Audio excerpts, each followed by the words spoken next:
Hello friends, I am Dr. Kalpana for NEET Biology. The topic I am taking today is phylum Arthropoda. इससे पहले हमने बहुत सारे phyla के बारे में पढ़ा है और हम जानते हैं कि विटेकर ने पूरे जितने भी लिविंग ऑर्गेनिज्म हैं उनको 5 किंगडम में डिवाइड किया था और मोनेरा, प्रोटिस्टा, फंजाई, प्लांटी और एनिमेलिया। तो यहाँ पर ये फाइलम आर्थ्रोपोडा एनिमल किंगडम में आता है।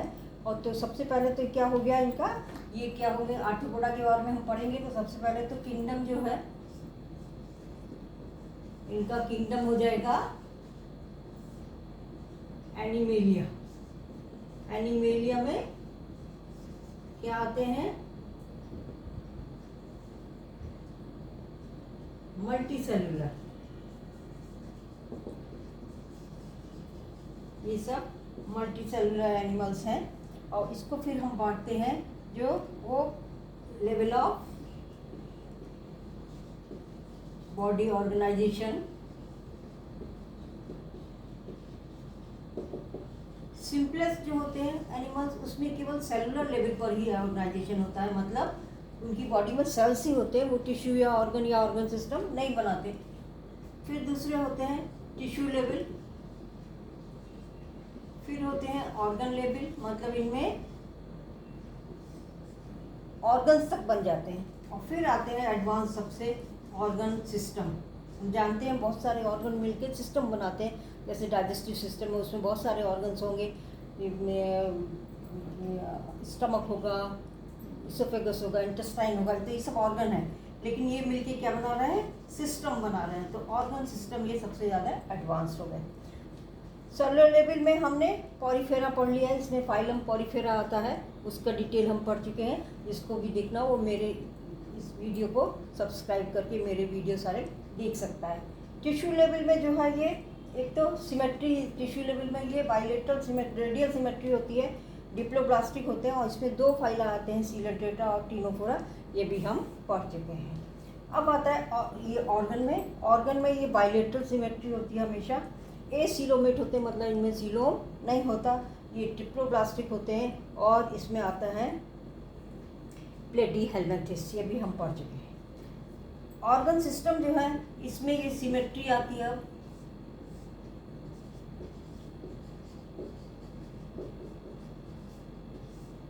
सिमेट्री जो आती है ये होती है बाइलेटरल,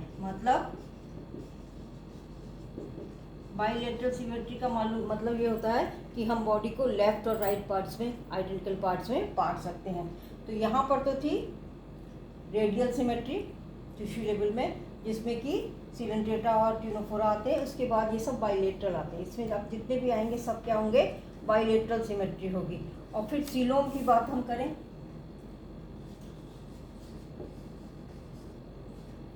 सीलोम क्या होता है, बॉडी कैविटी होती है जो लाइन बाई होती है मीजोडर्म। तो शुरू में तो ये क्या होती है, इसमें एसिलोमेट मतलब सीलोम नहीं होते हैं, इसमें आता है एस्केल्मेंथिस। फिर यहाँ पर ये बाइलेटरल में 2 तरह के होते हैं, एक स्यूडोसिलोमेट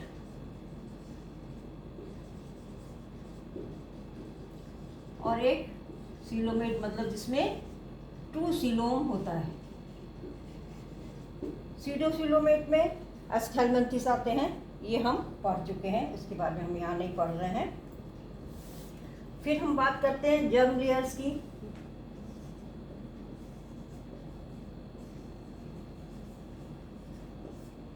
जो शुरू के फाइला है उसमें डिप्लोब्लास्टिक होता है, मतलब उसमें एंडोडर्म और एक्टोडर्म ही होता है। फिर बाद में यहाँ से ये ऑर्गन लेवल से ये क्या शुरू हो जाते हैं, ट्रिप्लोब्लास्टिक, मतलब इसमें एक मीजोडर्म लेयर और बन जाती है, इसमें आता है एस्केल्मेंथिस। ये इसमें जो है, इसमें तो आ जाएगा आपका फाइला जो आएंगे,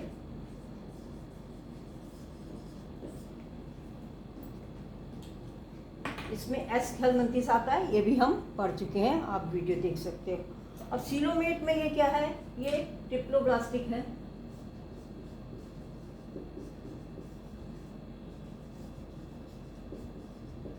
ट्रिप्लोब्लास्टिक का मतलब इसमें एंडोडर्म, मेसोडर्म और एक्टोडर्म लेयर होंगी जब ये जर्म लेयर बनती हैं तब। अब इसमें जो फाइला आते हैं उसमें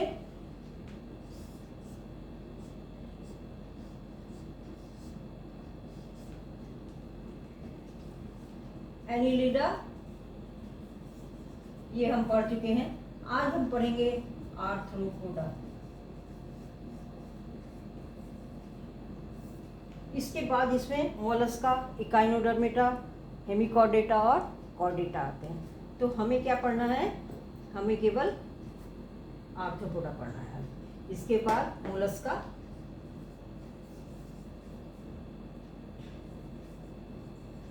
इकाइनोडर्मेटा,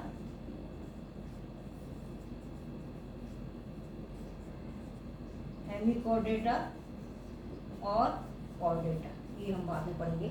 आज हम पढ़ेंगे आर्थ्रोपोडा के बारे में।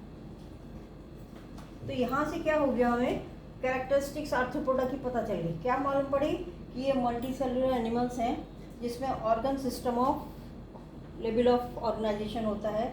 ये बाइलेटरल सिमेट्रिकल होते हैं, सीलोमेट होते हैं, मतलब ट्रू सीलोम होगा, ट्रिप्लोब्लास्टिक होते हैं। ये 4-5 कैरेक्टर तो हमने आर्थ्रोपोडा के इस टेबल से ही जान लेंगे। और बिल्कुल ऐसे ही कैरेक्टरिस्टिक किसमें होंगे, एनिलिडा में, आर्थ्रोपोडा में, मोलस्का में, ये यहाँ तक की कैरेक्टरिस्टिक क्या होंगे, सेम होंगे। तो ये ऑर्गन सिस्टम लेवल, फिर ये बाइलेटरल सिमेट्री और ये सीलोमेट, ये होते हैं आर्थ्रोपोडा। ये क्वेश्चन आया हुआ है 2019। तो इस टेबल से ही हमारे बहुत से क्वेश्चन सॉल्व हो जाते हैं। इसी तरह से एक क्वेश्चन आया हुआ है 2011 में। वहाँ डायरेक्ट नहीं पूछा है कि सीलोमेट की है कि आर्थ्रोपोडा, वहाँ पर डायग्राम दिया हुआ है स्कॉर्पियन का। इसको अभी हम देखेंगे, स्कॉर्पियन का डायग्राम बात है। स्कॉर्पियन का डायग्राम दिया हुआ है और भी एनिमल्स का दिया हुआ है। और फिर वहाँ पे ये पूछा गया है कि इसमें से कौन से जो है वो उनमें ट्रू सीलोम होगी। तो ट्रू सीलोम किस में होगी, इन फाइला में होगी। और जो स्कॉर्पियन है वो किस में आता है, आर्थ्रोपोडा में आता है। इसका मतलब क्या हो गया कि ये आंसर जो होगा वो क्या होगा, स्कॉर्पियन। स्कॉर्पियन अभी हम डायग्राम देख लेंगे।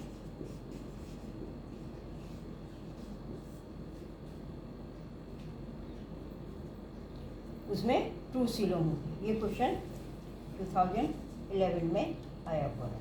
और 2019 में जो क्वेश्चन आया हुआ है वो इस तरह से आया हुआ है कि कॉम्बिनेशंस दिए हैं बहुत सारे फाइला के, और फिर पूछा है कि किस इनमें से कौन से कॉम्बिनेशन में जो है ऑर्गन लेवल ऑफ ऑर्गेनाइजेशन होगा, बाइलेटरल सिमेट्री होगी और ट्रू सीलोम होगा। Organ system level of organisation, bilateral symmetry और ट्रू सीलोम। और वहाँ पे बहुत सारे ऑप्शंस हैं। उसमें जो सही ऑप्शन है वो क्या है, एनिलिडा, आर्थ्रोपोडा और कॉर्डेटा वाला।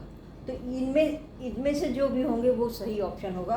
ये क्वेश्चन आया है 2019 में, इस फॉर्म में आया है कि ये 3 condition, organ system level of organisation, bilateral symmetry और ट्रू सीलोम किस में होंगे। तो बाकी जो एस्कलमेंथिस या पॉरीफेरा सिलेंड्रेटा वगैरह के वो हमें नहीं ऑप्शन है सही करेक्ट है। इसमें से जो है वो सही है। और इसमें से कौन से दिए हुए हैं उन्होंने, एनिलिडा, आर्थ्रोपोडा, कॉर्डेटा, ये दिए हुए हैं। तो हमारा करेक्ट ऑप्शन होता है। तो इस फॉर्म में भी दे सकते हैं। इसलिए ये जो टेबल है हर बार हम फाइलम के साथ में पढ़ रहे हैं, जिससे कि ये बिल्कुल क्लियर हो जाए, अलग से इस पॉइंट को याद करने की ज़रूरत नहीं पड़ेगी। तो इस तरह से ये क्वेश्चंस आते हैं। ये डिवीज़न है फाइला, किस तरह से बांटे, क्या कैरेक्टरिस्टिक्स होंगे पर्टिकुलर फाइला के, इसको पढ़ने के लिए ये टेबल बहुत ज़रूरी है। इसीलिए हर फाइला के साथ में हम ये टेबल पढ़ रहे हैं।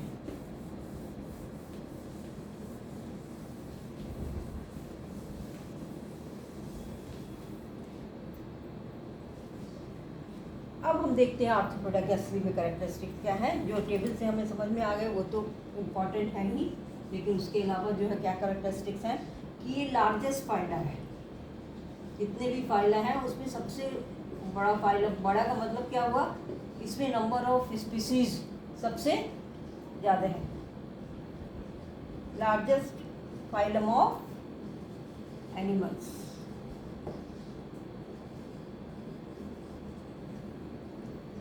जिसमें कि इंसेक्ट्स भी आते हैं। आर्थ्रोपोडा में ही इंसेक्ट्स आते हैं, जितने भी कीड़े मकोड़े हैं सब आर्थ्रोपोडा में आते हैं। और 2/3 से भी ज़्यादा, मोर देन 2/3,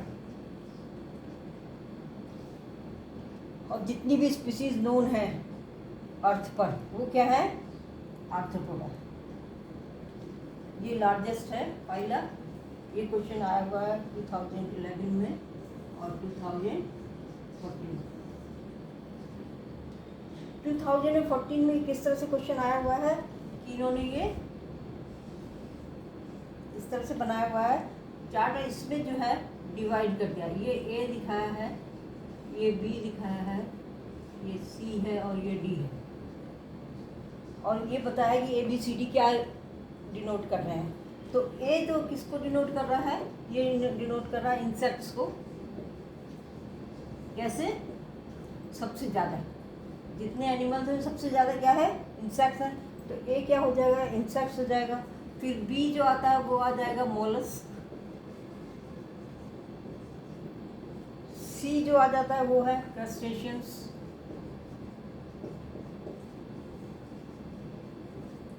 और डी जो है वो क्या है, अदर एनिमल्स। तो हमें सबसे बड़ा देखना है, सबसे बड़ा क्या है, इंसेक्ट्स है। तो ये इंसेक्ट्स जो है, ये वाला ऑप्शन सही है। ये इस फॉर्म में आया क्वेश्चन 2014 में, क्वेश्चन इस फॉर्म में आया हुआ, डायरेक्ट नहीं पूछ के ये इस तरह से बांट के दिखाया हुआ है। उसके बाद क्या होता है, इनकी बॉडी जो होती है वो सेगमेंटेड होती है।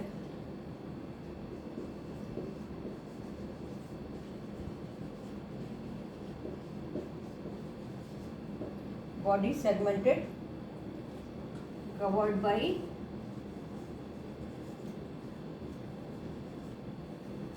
काइटिनस। इनका जो एक्सोस्केलेटन होता है, बॉडी के ऊपर जो हार्ड कवरिंग होती है वो क्या होती है, काइटिन की बनी होती है। तो एक्सोस्केलेटन काइटिनस होता है। काइटिन के बारे में हमने पढ़ा है, पॉलीसेकेराइड्स पढ़े हैं, पॉलीमर्स, वहाँ पे ये काइटिन हमने पढ़ा था। काइटिन का बना हुआ एक्सोस्केलेटन होता है।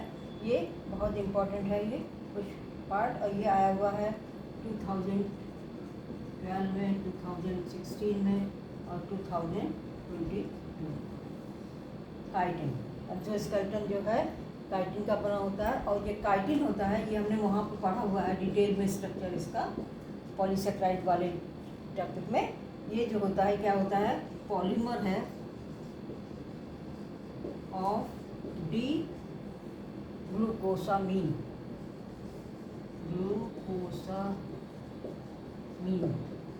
ये अमीनो डेरिवेटिव है ग्लूकोज के, उनका ये क्या होता है, पॉलीमर होता है काइटिन। उसका एक्सोस्केलेटन होता है इसमें जो हम डायग्राम यदि देखें, हार्ड कवरिंग जो होती है बॉडी के ऊपर, वो जो है जैसे कि हम प्रॉन देख सकते हैं, प्रॉन इस तरह से बनाते हैं हम।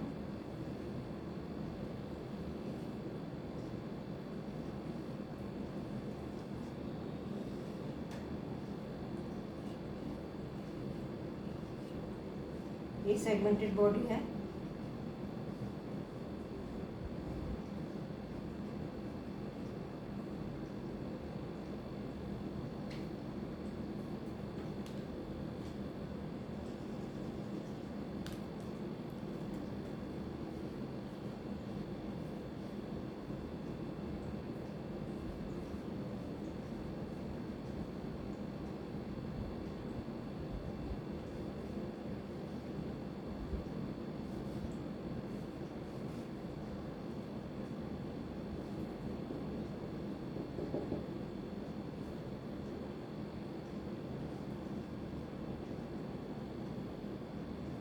इस तरह से ये प्रॉन है। ये जो कवरिंग है, ये क्या है, काइटिन। ये जो कवरिंग है पूरी ये काइटिन की बनी हुई है। और ये सेगमेंट्स हैं इसमें इस तरह से। ये फिगर ये हो गया प्रॉन।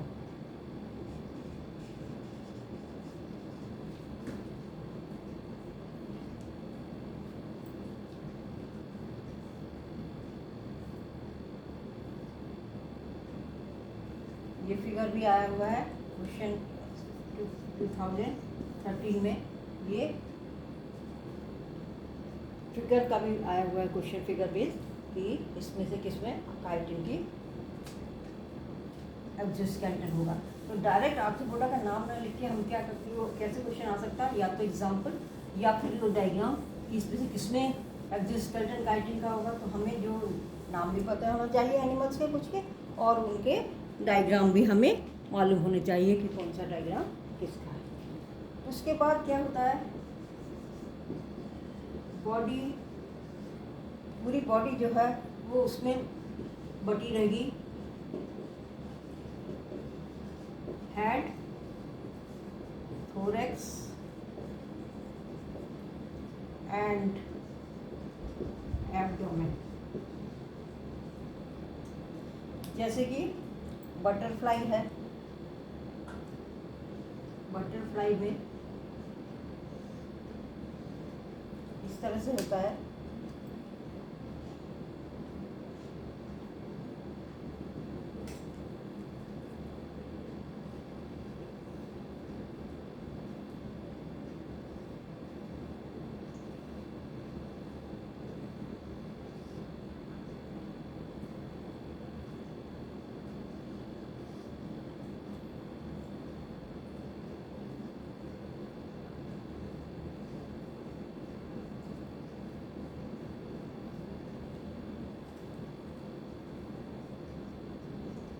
ये क्या है, ये है हेड, ये है थोरैक्स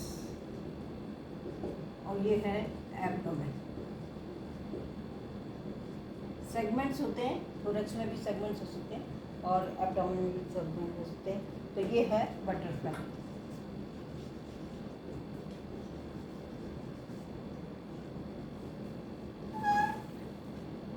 तो इसमें हेड और थोरैक्स और एब्डोमेन में बटा रहता है।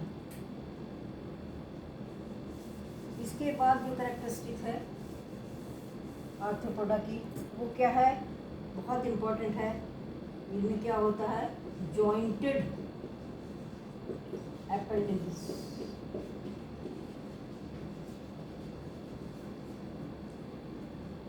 जॉइंटेड एपेंडिसेस, एपेंडिसेस क्या होते हैं, जो बॉडी से दोनों तरफ निकले हुए स्ट्रक्चर्स होते हैं, वो एपेंडिसेस कहलाते हैं। और इसीलिए इसका नाम आर्थ्रोपोडा है, क्योंकि आर्थोस माने क्या होता है,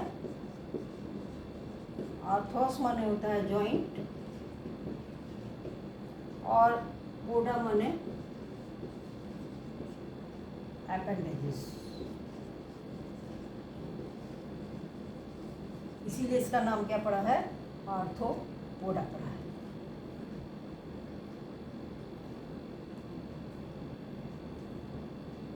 जॉइंटेड एपेंडिसेस का क्वेश्चन आया हुआ है 2012 में और 2016 में। जॉइंटेड एपेंडिसेस में क्या होता है, जैसे ये बॉडी है और इससे इधर लेग निकला है, तो लेग कैसा होगा, ऐसे। कॉकरोच में भी हम देखते हैं पूरा एक नहीं है, एक पीस ये हो गया लेग का, फिर एक पीस ये हो गया। इसी तरह से यदि हम आगे देखें एंटीने वगैरह, वो भी क्या होंगे, उसमें भी जॉइंट्स। तो ये जॉइंट्स जो होते हैं ये जॉइंटेड अपेंडिस, लेग वगैरह जो भी होंगे वो एक पीस में नहीं होंगे बल्कि बहुत सारे पीसेस में होंगे। एक क्वेश्चन आया हुआ है 2016 में, किस तरह से आया है, ये आया हुआ है कि नॉट प्रेजेंट इन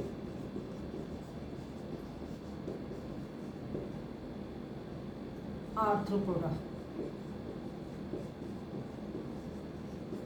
नीचे ऑप्शंस दिए हुए हैं कि इसमें से कौन सा आर्थ्रोपोडा में नहीं होता, और ऑप्शंस क्या है, पहला क्या है, सेगमेंटेशन, ये अभी बताया कि सेगमेंटेड होती है बॉडी,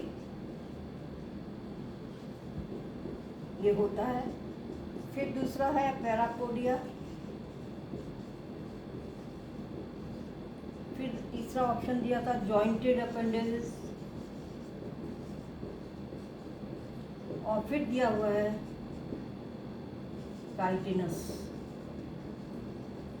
एक्सोस्केलेटन। तो इसमें क्या हो गया, ये सही हो गया, ये सही हो गया, ये सही हो गया, ये नहीं। तो इस तरह से दिया हुआ क्वेश्चन, ये क्वेश्चन है 2016 का। तो इसमें आंसर लगाना होगा, वो आपको क्या लगाना होगा, पैरापोडिया। पैरापोडिया एनेलिडा में होता है, इसमें नहीं होता है। तो इस तरह से ये क्वेश्चन आएगा। जॉइंटेड अपेंडिसेस बहुत इंपॉर्टेंट है। काइटिनस एक्सोस्केलेटन बहुत इंपॉर्टेंट पॉइंट्स है, ये पॉइंट बहुत इंपॉर्टेंट है इसके लिए, आर्थ्रोपोडा के लिए। उसके बाद हम देखते हैं रेस्पिरेटरी ऑर्गन्स, क्योंकि इसमें दोनों तरह के एनिमल्स आते हैं, एक्वेटिक भी और टेरेस्ट्रियल भी। तो जो एक्वेटिक होंगे उनमें रेस्पिरेटरी सिस्टम दूसरी तरह का होगा, जो टेरेस्ट्रियल होंगे उसमें दूसरी तरह का होगा। तो रेस्पिरेटरी ऑर्गन्स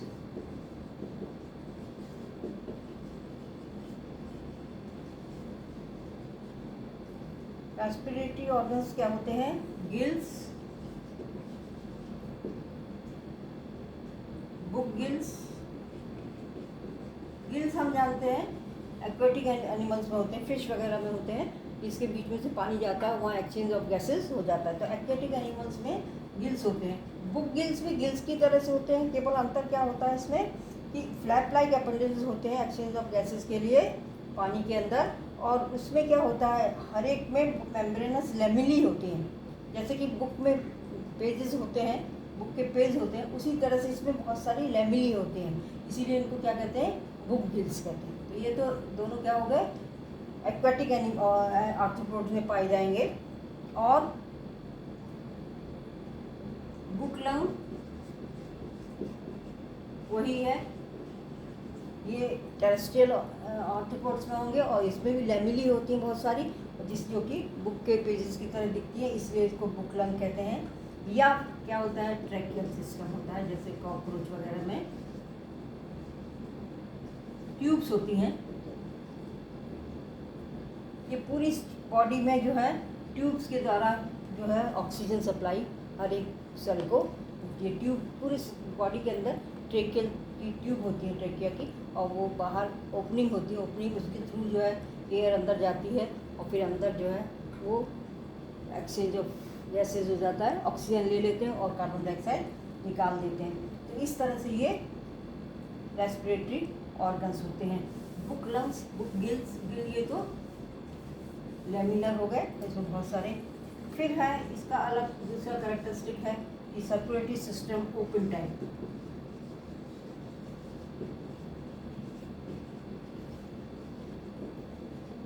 ओपन का मतलब होता है इनमें ब्लड वेसल्स नहीं होती, पूरी बॉडी के अंदर ब्लड ऐसे ही भरा रहता है, हीमोसील कहते हैं उसको, और वहाँ पे कहीं भी ट्यूब नहीं होंगी, ब्लड वेसल्स नहीं होती हैं, उनको कहते हैं हम ओपन टाइप। और जो ब्लड वेसल्स में फ्लो करेगा ब्लड, वो कहलाते हैं क्लोज टाइप, जैसे एनिलिडा में होता है या ह्यूमन बीइंग में होता है। तो हमारे में क्या है, क्लोज टाइप है, लेकिन यहाँ पर क्या है, ओपन टाइप है। पूरी बॉडी में ब्लड जो है ऐसे ही आता है, वहीं से एक्सचेंज ऑफ गैसेज होता है और फिर वापस हो जाता है। तो इस तरह से ये ओपन टाइप का इसमें सर्कुलेटरी सिस्टम होता है। सेंसरी ऑर्गन्स भी होते हैं इनमें,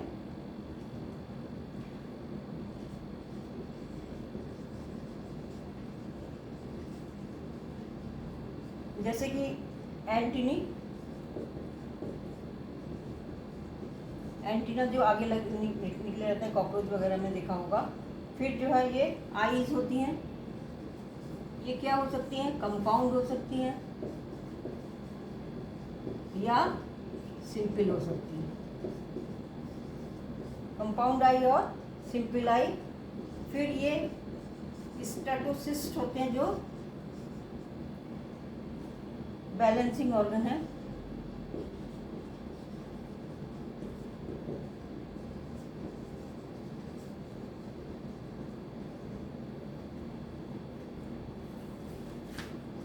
कॉकरोच में हमने देखा है, कॉकरोच में तो हम जानते ही हैं आगे, इस तरह से होता है। यहाँ पर ये क्या होता है, ये स्ट्रक्चर होता है, ये कहलाते हैं एंटीना। एक को एंटीना, प्लूरल हो गया एंटीना। तो ये जो है ये क्या है, सेंसरी ऑर्गन्स, इसीलिए आगे इसी को करके चलता है। फिर यहाँ पर ये हेड है, तो ये इसमें यहाँ पर ये आईज होती हैं, ये कैसी है, कंपाउंड आई। कंपाउंड का मतलब क्या होता है कि इसमें बहुत सारी यूनिट्स होती है, छोटी छोटी आईज होती है उसको, और जब कोई इमेज बनती है तो पूरी एक बार में नहीं बनती है, बल्कि उसके छोटे छोटे पार्ट में बनती है। फिर ये उस पार्ट को इमेज जोड़ के फिर ब्रेन को ये पूरा एक साथ दिखाई देता है। पर पूरी जो भी ऑब्जेक्ट है उसकी छोटे छोटे पार्ट्स में इमेज दिखेगी, पूरे में नहीं दिखती है। उसके बाद ये यहाँ पर थोरेक्स आ जाता है, ये फिर उसके बाद ये एब्डोमेन वगैरह आता है। तो ये तो हो गया एंटीने सेंसरी ऑर्गन है, और ये हो गई कंपाउंड आई। इसमें बहुत सारी यूनिट्स होंगी छोटी छोटी। फिर एक्सक्रीशन के लिए इनमें क्या होता है, ट्यूब्यूल्स होती हैं posterior part of alimentary canal.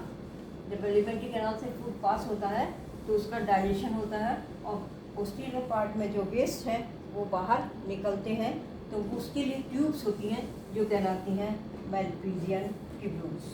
तो एक्सक्रीशन बाय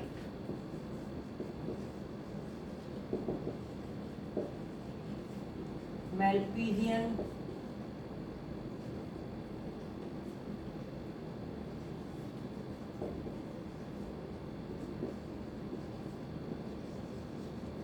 मैलपीजियन ट्यूब्यूल्स, इनका काम क्या होगा, यूरिन प्रोडक्शन और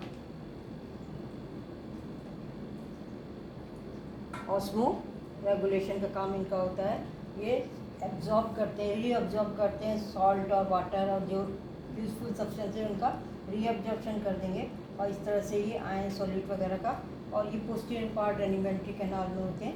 ये इस तरह से मान लीजिए एलिमेंट्री कैनाल चल रही है, उसके बाद ये इसका ये मिड डक्ट है, तो यहाँ पर ये इस तरह से डक्ट होती हैं। ये है मैलपीजियन ट्यूब्यूल्स, ये है मिड गट एलिमेंट्री कैनाल का मिडिल पार्ट, ये है हाइंड गट पोस्टीरियर पार्ट, और यहाँ पर ये मैलपीजियन ट्यूब्यूल्स होती हैं। तो ये वेस्ट प्रोडक्ट्स को लेके यूरिन बना देती है, और इनका यूरिन जो है वो सॉलिड पेलेट्स के फॉर्म में होता है। फिर उसके बाद ये क्या होते हैं, ज़्यादातर क्या होते हैं, ये डायोसिस होते हैं। डायोसिस का मतलब हो गया मेल और फीमेल अलग अलग होते हैं, और इनमें मॉर्फोलॉजिकल भी डिफरेंस होता है, मेल और फीमेल को पहचाना जा सकता है। तो डायोसिस का मतलब होता है male and female sexes separate. Fertilisation internal है, मेल में स्पर्म बनते हैं, फीमेल में ओवा बनते हैं, और स्पर्म फिर ट्रांसफ़र होते हैं फीमेल में, और वहाँ उस बॉडी के अंदर ही जो है वो फर्टिलाइजेशन होता है, ज़ाइगोट बनता है। उसके बाद यदि डायरेक्ट होगा तो डायरेक्ट एनिमल बनेगा, या फिर लार्वा के थ्रू बनता है। फर्टिलाइजेशन इंटरनल हो गया। डेवलपमेंट जो होता है वो डायरेक्ट मतलब विदाउट लार्वा, और इनडायरेक्ट। इनडायरेक्ट में क्या होगा, लार्वा बनता है, और लार्वा के बाद छोटे छोटे से निम्फ बनते हैं। जैसे कॉकरोच है, उसमें लार्वा बनेगा, लार्वा के बाद छोटे छोटे से बिल्कुल कॉकरोच बनेंगे, उनको कहते हैं निम्फ। तो निम्फ बनेगा, और निम्फ से फिर क्या होगा, ये एडल्ट बन जाते हैं। तो ये तो हो गए इनके कैरेक्टरिस्टिक्स।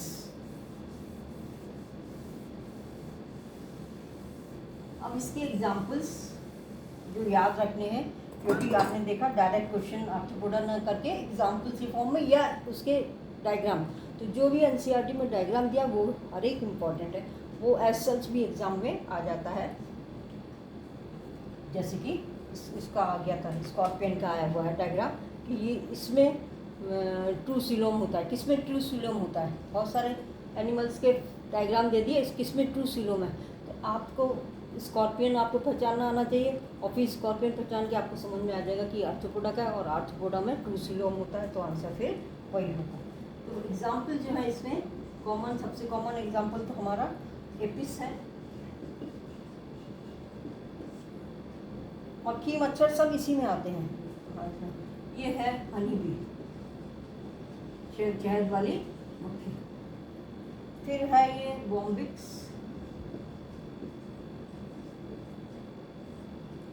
ये है सिल्क वर्म,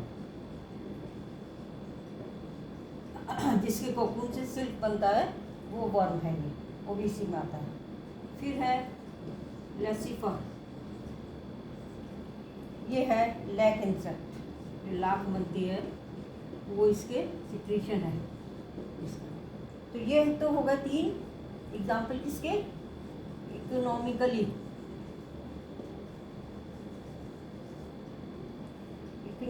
इम्पोर्टेंट इंसेक्ट्स।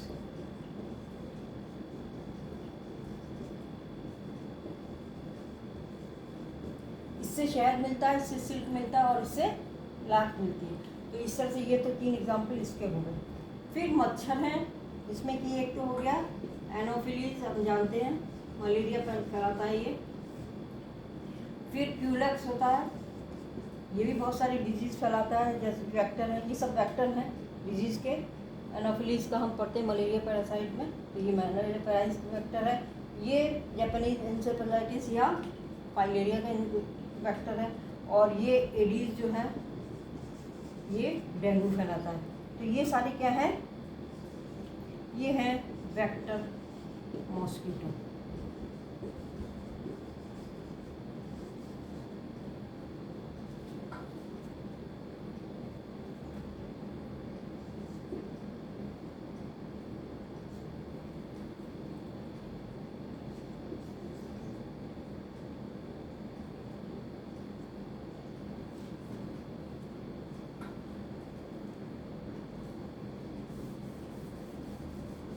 इसके बाद जो है एक और इम्पोर्टेंट बहुत इंसेक्ट है जो है लोकस्ट।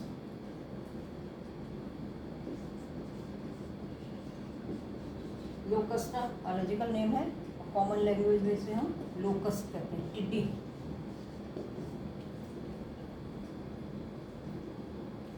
ये ग्रीगेरियस पेस्ट, ग्रीगेरिया मतलब बहुत झुंड में, ये झुंड में रहते हैं। टिड्डी दल आ जाता है, पूरी की पूरी फसल को चाट जाता है, ग्रीगेरियस पेस्ट। इसका भी डायग्राम इम्पोर्टेंट है।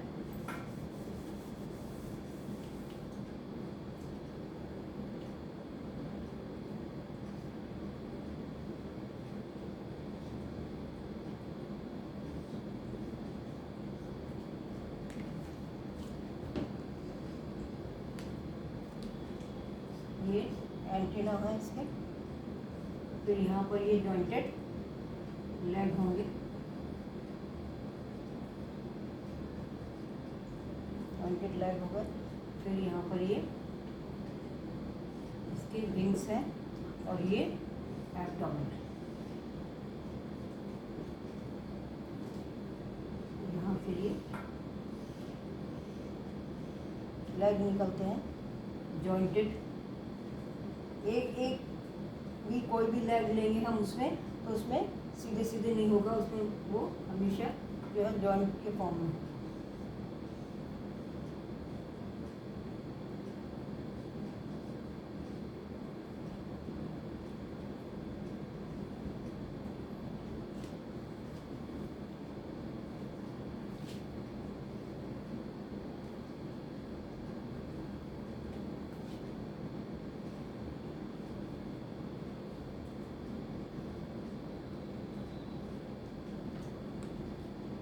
ये हो गया लोकस्ट।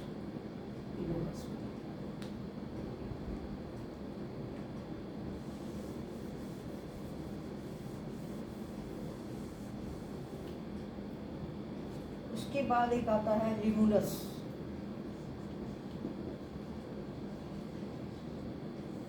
लिमुलस है किंग क्रैब, बहुत बड़ा क्रैब होता है।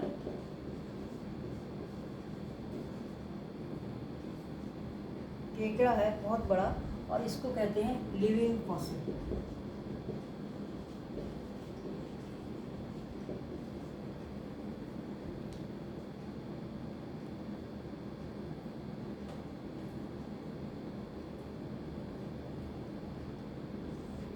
लिमुलस बायोलॉजिकल नेम है किंग कोबरा, और ये लिविंग फॉसिल कहलाता है। क्यों लिविंग फॉसिल कहलाता है?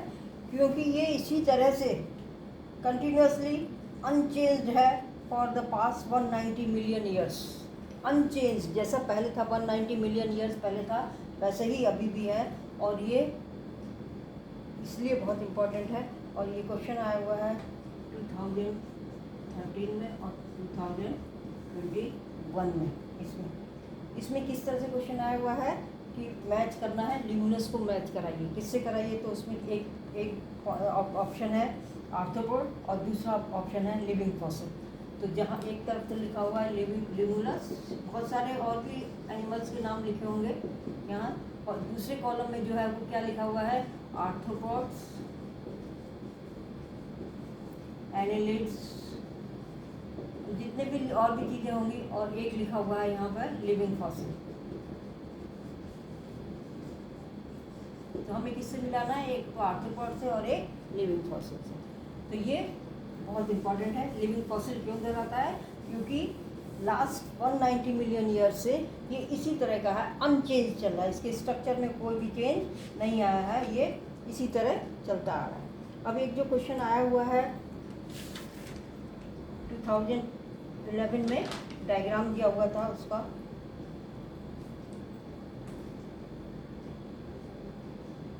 स्कॉर्पियन का, उसको भी देख लेते हैं।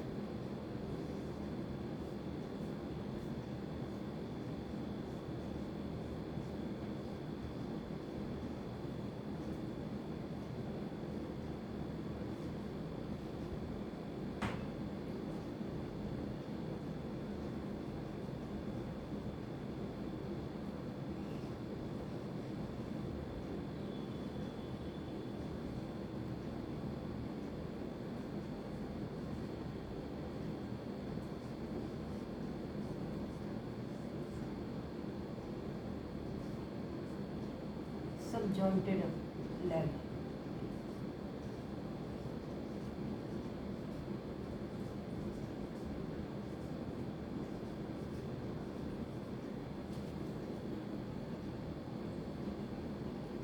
और फिर इसमें ये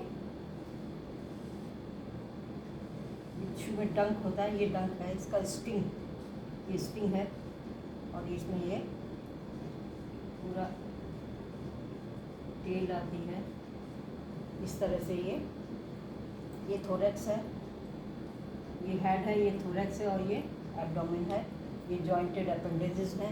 ये भी जो है जॉइंटेड ही है, इसमें भी एक पार्ट में नहीं है, ये भी जॉइंटेड है। तो ये हो गया आपका स्कॉर्पियन। तो डायग्राम भी इम्पोर्टेंट इसलिए हो जाते हैं क्योंकि ये डायग्राम देके भी क्वेश्चन इसके बारे में पूछ सकते हैं। तो ये पूरा हुआ आर्थ्रोपोडा। इनके एग्जाम्पल्स जो एनसीईआरटी में दिए हुए हैं वो याद रखने ज़रूरी है, और जो डायग्राम दिया हुआ है वो भी याद रखनी ज़रूरी है। कभी कभी डायग्राम का लेबलिंग ही आ जाती है, ABCD लिखा रहता है, फिर लिखा रहता है A क्या है, B क्या है, तो आपको लेबलिंग भी आनी चाहिए। आशा है समझ में आ गया होगा।